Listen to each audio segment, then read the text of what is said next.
বাবু? হ্যাঁ খাওয়া হয়ে গেল? হ্যাঁ কি দিয়ে খেলি?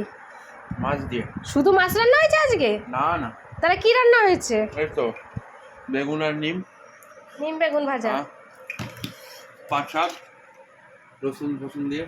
রসুন দিয়ে পাট শাক ভাজা। হ্যাঁ, আর ভেন্ডি আর আলু দিয়ে পোস্ত তরকারি। আর নিচে ডাল আছে। ও যে ডাল।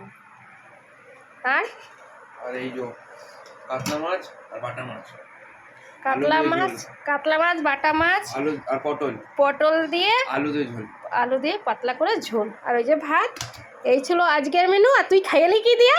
মাছ দিয়ে কাতলা, শুধু কাতলা মাছ দিয়ে। বন্ধুরা দেখেছো আমার ছেলের কীর্তি, মানে এত কিছু রান্না হয়েছে তার মধ্যে দেখো এখানে কি আর কিছু খাওয়ার মতন ছিল না?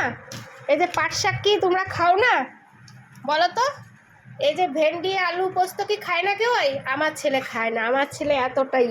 এই যে নিম বেগুন অল্প করেই করেছি, সবাই এক চিমটি করে খাওয়ার মতো, প্রসাদের মতন, সেটাও খাইনি।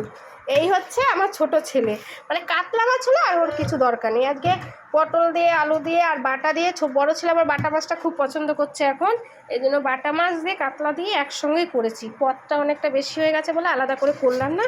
তো বন্ধুরা এইটাই ছিল আজকের মেনু। তোমাদের কেমন লাগলো অবশ্যই কমেন্টে জানিও। এখনকার মতন টাটা।